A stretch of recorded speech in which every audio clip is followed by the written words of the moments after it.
Bonjour, c'est l'heure du conte. Aujourd'hui, on va lire Loup Gris et la mouche de Gilles Bizouerne et Ronan Badel. Ce jour-là, Loup Gris a bien mangé. À l'ombre d'un arbre, il s'allonge pour une petite sieste. Tout à coup, bzzz, bzzz, Loup Gris dresse l'oreille, mais plus un bruit. Aussitôt, il se rendort. Bzzz, bzzz. Loup Gris regarde autour de lui, ouvre la gueule et gobé, avaler la mouche.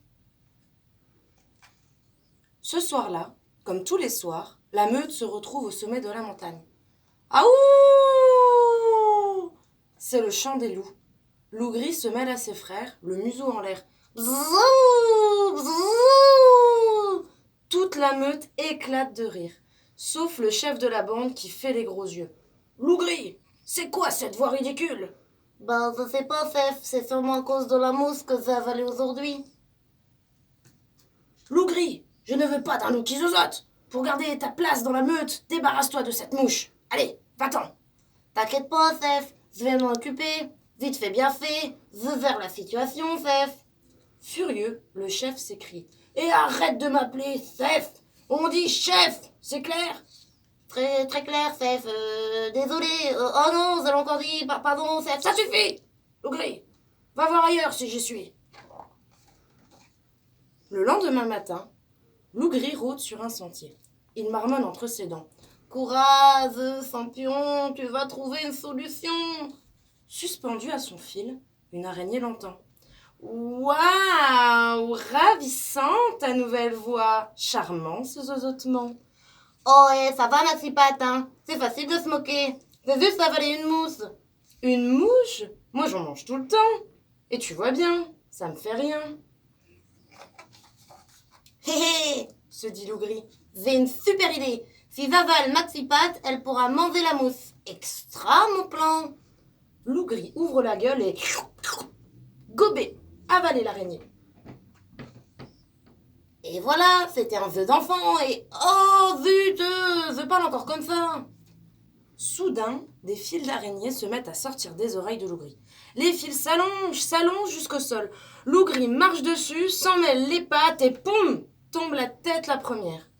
Oh, j'en ai marre. C'est un vrai cauchemar. J'ai toujours cette voix bizarre et en plus j'ai des fils qui pendouillent des oreilles. À midi, Loup Gris, clopin-clopin, s'enfonce dans la forêt. Allez, mon grand, accroche-toi, t'es un gagnant. Dans le bois, un oiseau l'aperçoit. Waouh, magnifique ton nouveau look. Quelle classe, une vraie beauté. Eh oh, ça va, hein, face de bec. C'est facile de se moquer. C'est juste, ça valait une araignée. Une araignée? Mais moi j'en mange tout le temps. Et tu vois bien, ça me fait rien. Hé hé, s'est dit Loup Gris. J'ai une idée de génie. Si j'avale face de bec, il pourra manger l'araignée. Et cette fois-ci, j'en suis sûre, ça va marcher. Fabuleux, mon plan. Loup Gris ouvre la gueule et gobé, avaler l'oiseau. Brusquement, les pattes avant de Loup Gris s'agitent de bas en haut. Il gesticule sans s'arrêter, impossible de se contrôler. Shproum, il fonce dans les ronces, broum, il se cogne contre les rochers. Oh, j'en ai marre, c'est un vrai cauchemar. J'ai toujours cette voix bizarre, des fils qui pendouillent. Et cerise sur le gâteau, je bats des pattes comme un oiseau. En fin de journée, Loup Gris, tout cabossé et désespéré, traîne sur un sentier. Trop c'est trop, hein, je suis au bout du rouleau. Au croisement d'un chemin, Renard est là. Waouh, quelle élégance! Sympa ta nouvelle danse! Eh oh, ça va, hein, monsieur, je sais tout là. Moi, j'ai avalé une mousse, une araignée et un oiseau. Et j'ai le ventre prêt à éclater. Ça gargouille, ça satouille et ça me gratouille. Loup Gris, tu me fais pitié, je vais t'aider. Regarde là-bas, tu vois ces deux arbres bien serrés? Tu vas te glisser entre eux, ça t'écrasera un peu et après ça ira mieux. Et Renard s'éloigne sur le sentier. Loup Gris tente de se glisser entre les deux arbres. Il se tortille, il s'écorche, c'est trop étroit.